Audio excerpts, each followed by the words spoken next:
everybody, this is Meg at Chasing Retro. It is finally time to announce the collaboration and giveaway to celebrate the arrival of 2,000 subscribers to my YouTube channel. I am so excited to be here with you today to show you how you can join in this fun collaboration. I really hope it's fun for you guys. I tried to plan it so that it would be something everyone would want to participate in. So the collaboration is going to be a sharing amongst all of us throughout YouTube land, Instagram, if you do Instagram post or Instagram stories, I guess that's what they're called, reels, of things that inspired you as a child or young adult or teenager or whatever, that are still inspiring you today or have started inspiring you as an adult. And when I say inspire, I mean creativity. Creativity and nostalgia for many of us are very closely tied together. I find myself most creative when I have warm fuzzy memories that I've been reflecting on. So without further ado, I am going to do a little show and tell of sorts of several things that inspired me or things that I dearly loved as a child that I think have stayed with me, the love of these items, throughout my life and sort of resurfaced as an adult when I started creating all types of things, but especially junk journals. So let me get my things together and we will go through the items that inspired me in the past and inspire me now. First up is this little terry cloth giraffe named Wally. I don't know if that's his real name, but that's what I named him, or my parents named him for me when I was a baby. This was one of the very first toys that I ever had. He's basically a giraffe-shaped piece of foam with terry cloth on the outside. He has little horns, or whatever those are called, and he has a bell inside. Well, I loved Wally. I chewed on him. I carried him around with me. He's very much loved. Obviously, I cannot put him in a junk journal, but he is one of the reasons why I want to make a giraffe junk journal so badly. Carol, this is my very first giraffe inspiration right here. I also had a writing toy that was a giraffe. It did not, I don't have it anymore. My sister played with it and it probably just fell to pieces after the both of us played with it, but Wally has remained and he's still looking pretty good, I think. So that is something that inspired me as a baby and a toddler that inspires me now. While we're on dolls, another doll or doll line that I loved as a kid, I don't know if anyone remembers these. These were sort of a niche toy or collector's item. These were, I believe, called Apple Dumpling Girls. Let's see if I can find a tag. Apple, oh, it doesn't say. I looked them up one time to find out what their name was, where they were made, and the other ones available. This is the only one that I have. I bought a couple more for friends for birthday presents, but each one is named after a variety of apple. This is Debbie Delicious. And so as you can see, she's very homespun looking. She's got this quilted calico, this crocheted lace.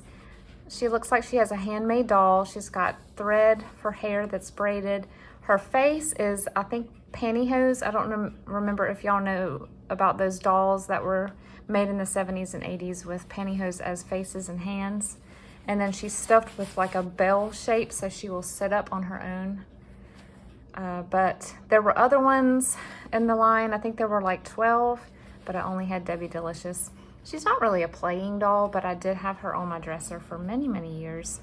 And I think this is why I love tiny calico so much. So much of my childhood doll clothes and crib bedding and things like that wore calico. And so this is Debbie Delicious. My favorite doll of all time is right here. Her name is Pammy. Pammy was given to me by my parents when I turned 6. My mom had lovingly handmade a wardrobe for Pammy Many of those were made from my mom's quilting scraps, so many of them are also calico. I did not get the clothes down out of the attic. Pammy stays in my room in my cedar chest, my grandma's hope chest that I have. But Pammy originally smelled like powder, like baby powder. The reason why I love her now is because she reminds me of the faces that Eloise Wilkins draws. She's got those super pudgy cheeks and the little slanted eyes. She still cries. This is her second body. Her first body was completely worn away. Her feet started leaking stuffing, and pretty soon she had no stuffing from the waist down. So my mom did some surgery on her and reattached her little arms.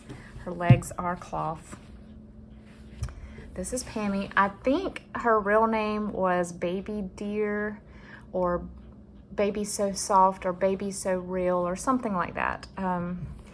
There were some remakes of her in the late 80s to mid 90s, but none of them had the plastic changed and it was more flexible. She has a very hard head, and I think she just looks most like an Eloise Wilkins. But Pammy was with me all the way up. I even took her to my dorm when I moved into the dorm in college. So Pammy is still inspiring me today because whenever I see Eloise Wilkins illustrations, I think about her.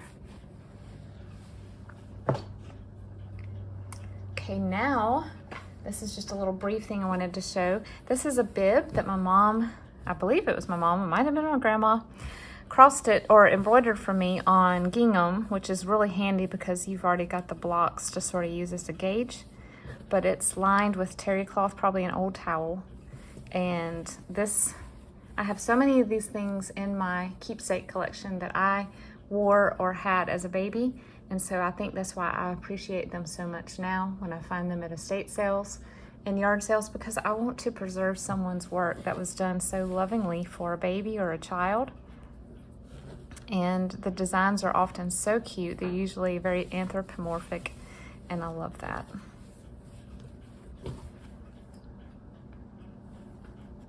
This was one of my favorite toys.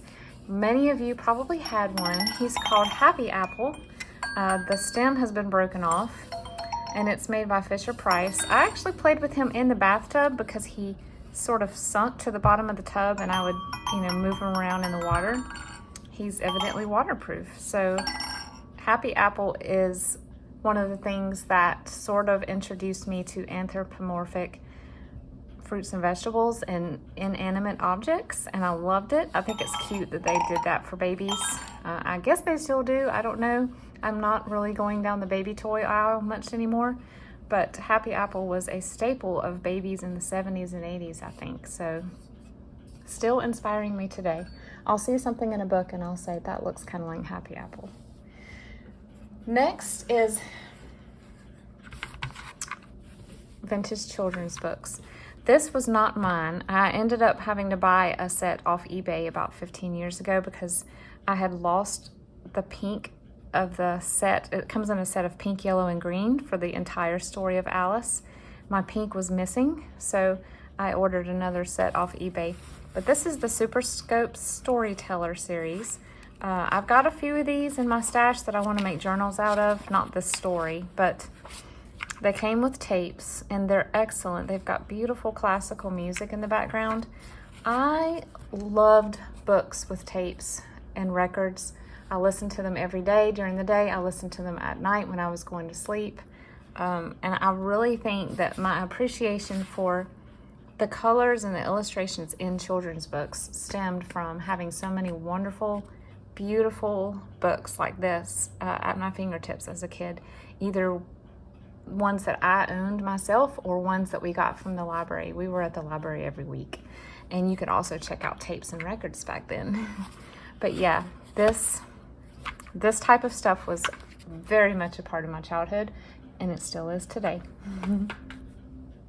Next, this is not a Sanrio licensed item, sadly. I do not have any of my pencil cases anymore. I have no idea what happened to them. I had one or two, but these are interactive pencil cases that Sanrio, well, this does say Sanrio.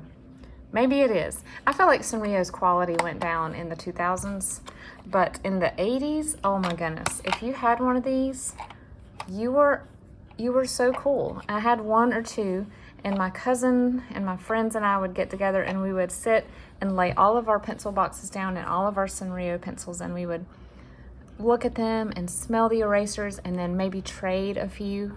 But I love that they're so interactive. All these little buttons made things happen. There's a magnifying glass. I don't know why a child would need that, but that opens a pencil sharpener. So I don't know what this does. But this interactive, lots of things to touch and move around and open and close, I think inspired my creation of interactive junk journals. I don't know, maybe it's a stretch. Y'all tell me if you see it. But things that you could hold and manipulate and change and put things in and out of, very tactile, was very big for Sanrio's products like this in the 80s. And I really think that has translated to how I make my journals now.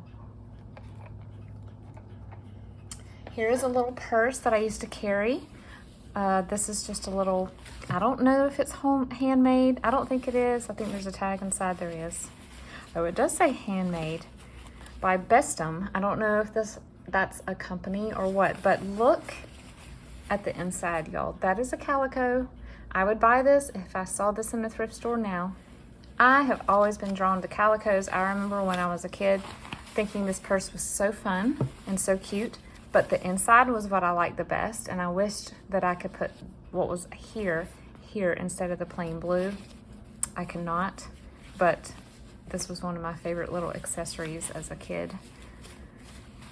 Adorable, right? Adorable. This will sort of explain one of the prizes. I have two prizes for y'all for the giveaway. I've always loved other countries and cultures in the world. I've always been fascinated by them. My dad was in the Army, so I was able to make a lot of friends from a lot of different places, or at least had been stationed in other places. One of the main places where the Army was sending people in the 80s was South Korea. So I had friends who had been there and who had gotten dolls for their clothes for their dolls. And I had a friend who lovingly shared 3 or 4 outfits with me. I don't know what this is called. I used to know the name of this. It's the Korean form of their kimono, like a Japanese kimono. But it is made for 11-inch fashion dolls. I probably should frame these.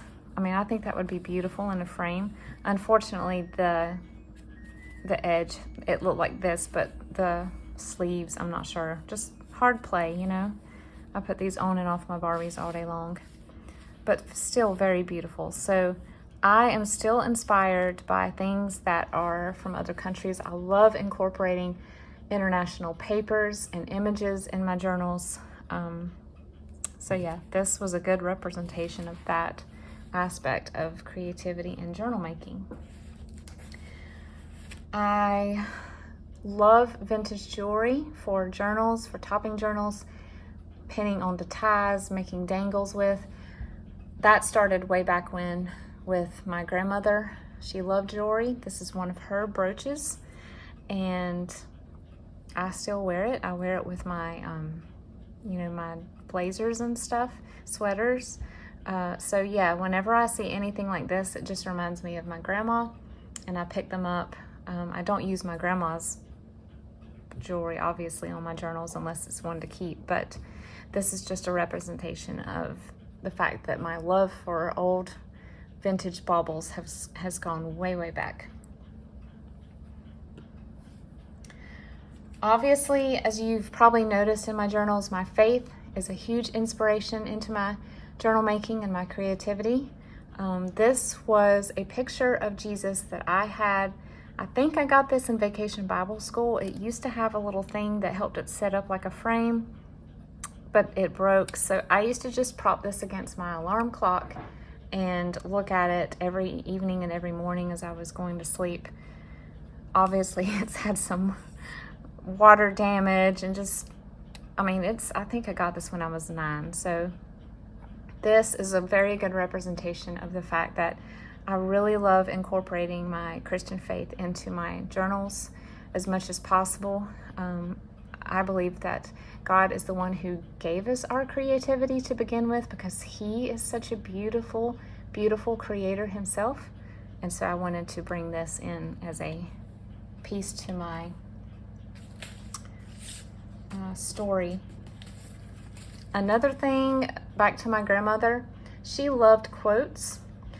This is her handwriting. I'm going to try not to choke up. This is her handwriting.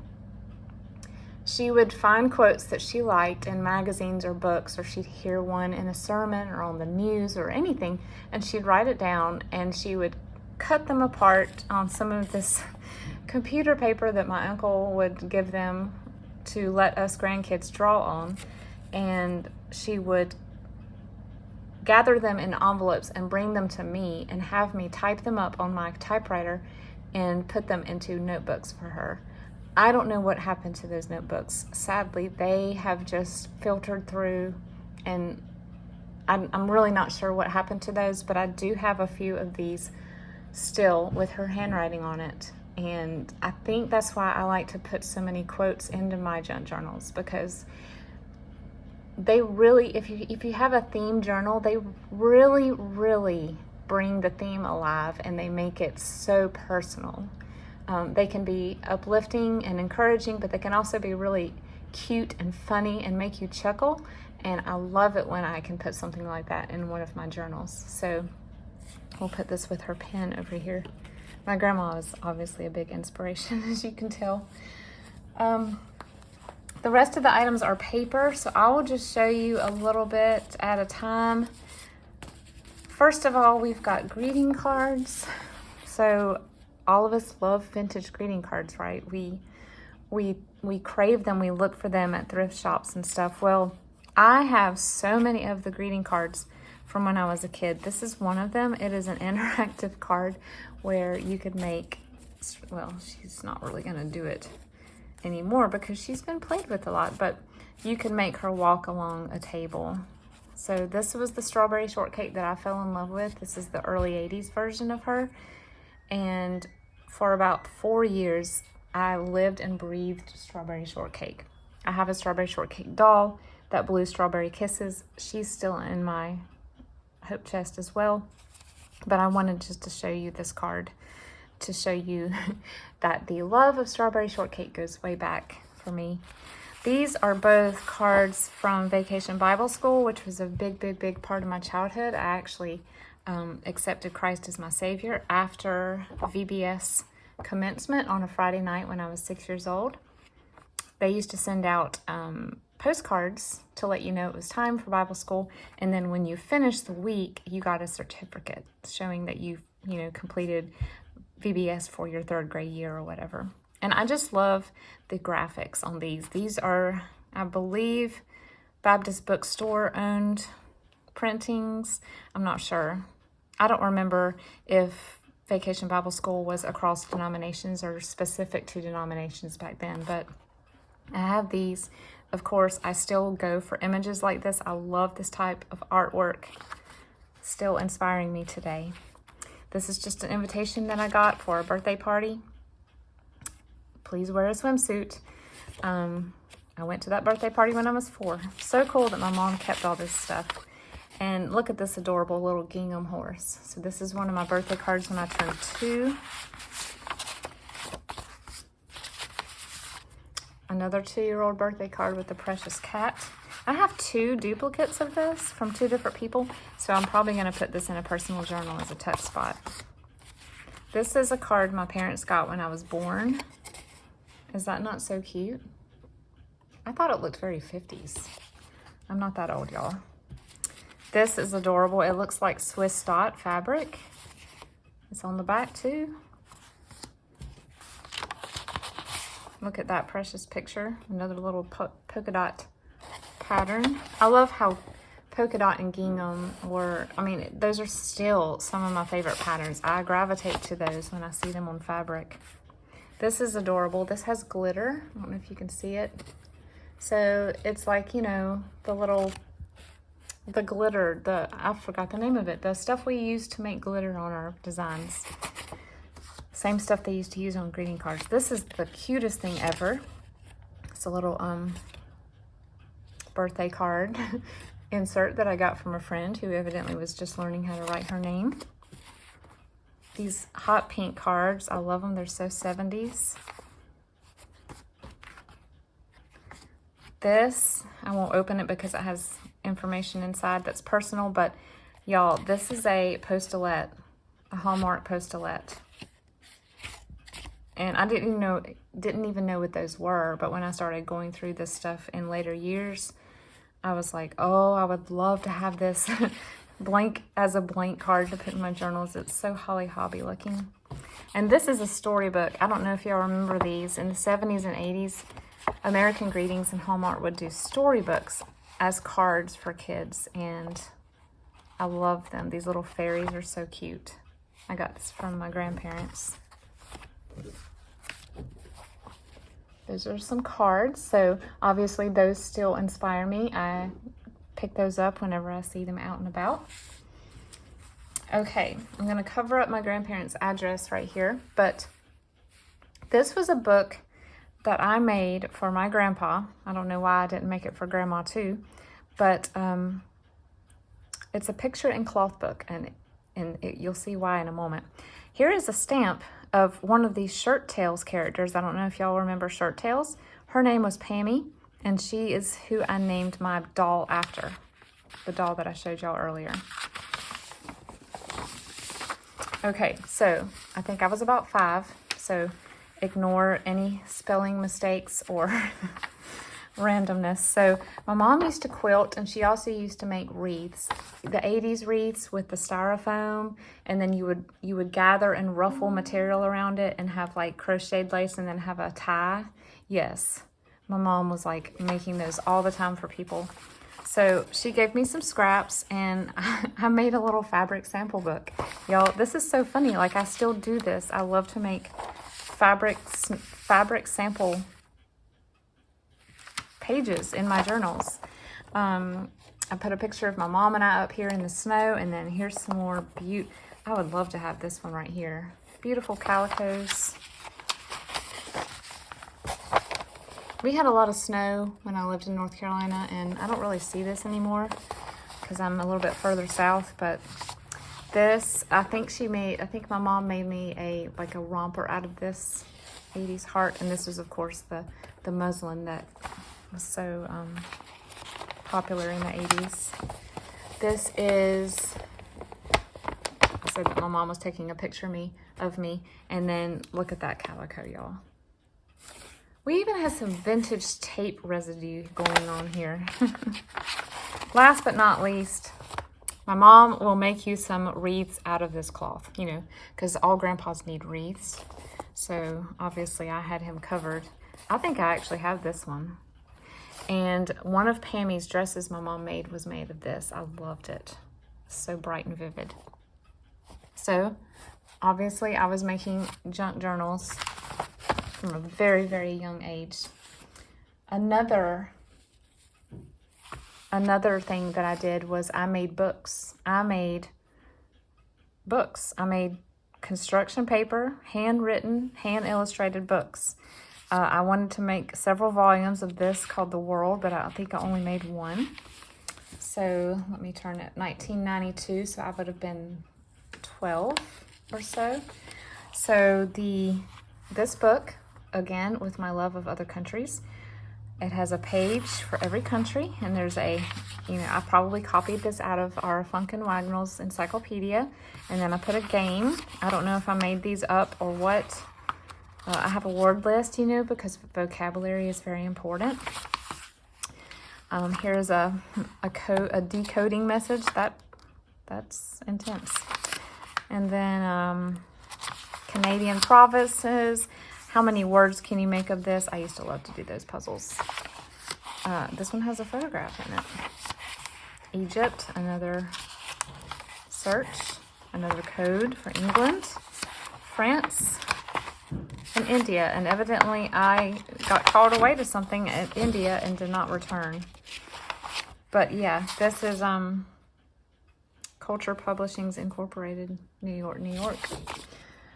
So that is another example of how world cultures and the beauty of them inspired me then and still inspires me today. I also made storybooks. This is not a storybook, but I did make storybooks. This is a fashion catalog, if you will, for Barbie. You can tell this was 90s.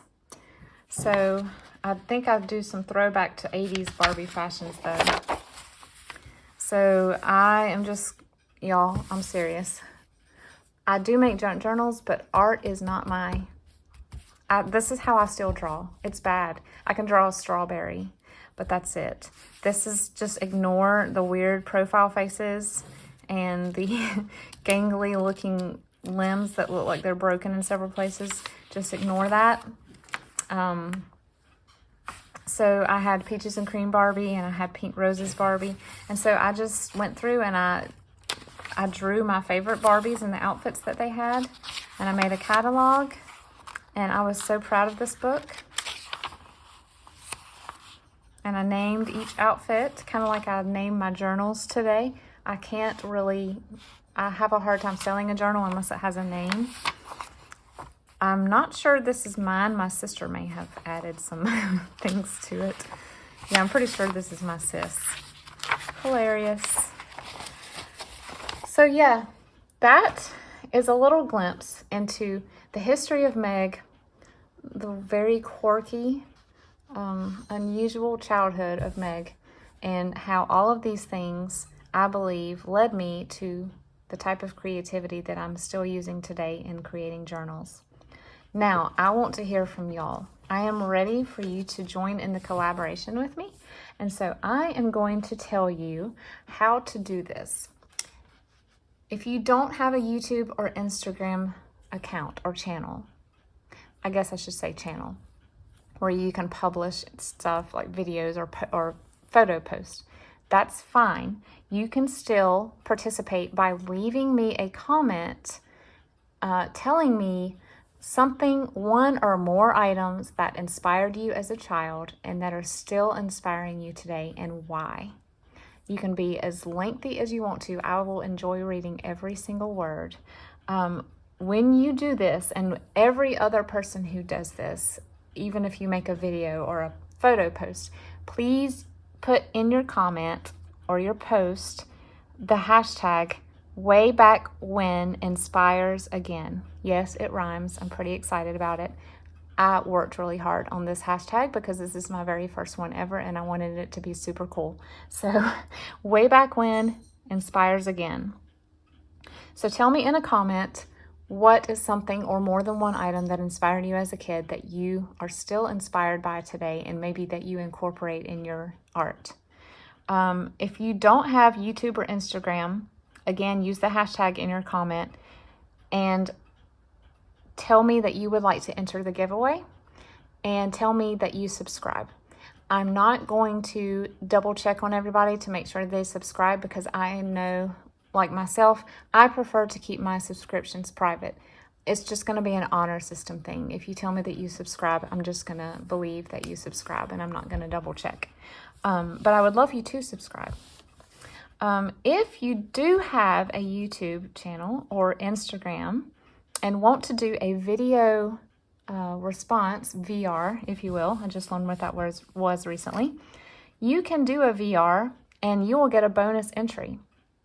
If you do a VR, let me know in a separate comment how to find that VR so that I can watch it. If it won't let you link it in YouTube, that's fine. You can just tell me the name of your YouTube channel or your Instagram account and how to find it. You can also email me and give me a link that way. My email is below. I would still love for you to use the hashtag #WayBackWhenInspiresAgain if you could, so that we can have a really cool playlist to click on and see everybody's entries for this. I think it's going to be super fun to watch everyone's. And then, like I said, let me know the video link. It might be better to email me so that YouTube will not mark your comment as spam. And then in your post, please link back to either my channel or this video so that other people can participate in this collaboration and giveaway. Also, encourage participation from others, because the more people that share, the more fun it'll be for us to see what inspires everybody. So last but not least, the giveaways. I decided to do 2 items because I have 2,000 subscribers.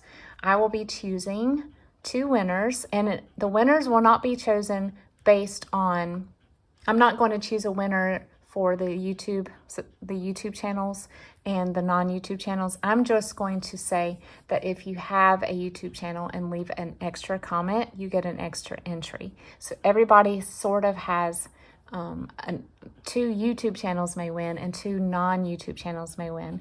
I just didn't want to, try to separate that. That would be really hard for me to figure out.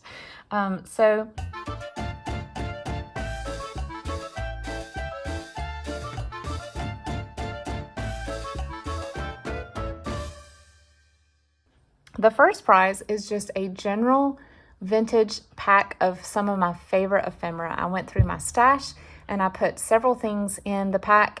I'm going to do a little video intro or video insert here to show you what's in it.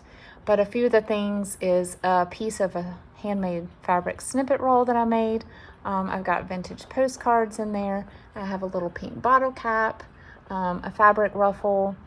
I've got some vintage stationery, index card, like the index card dividers, game pieces, little fashion stickers of fashion from the 50s. You can see in the picture and in the video what's included in that one. The second prize is an homage to my love of all things international. That prize will include a cookbook by Better Homes and Gardens for foods with a foreign flair, something to that effect. It's published in the early 60s, I think. And then with that, I've included some international book pages and other international celebration of ephemera, postage stamps.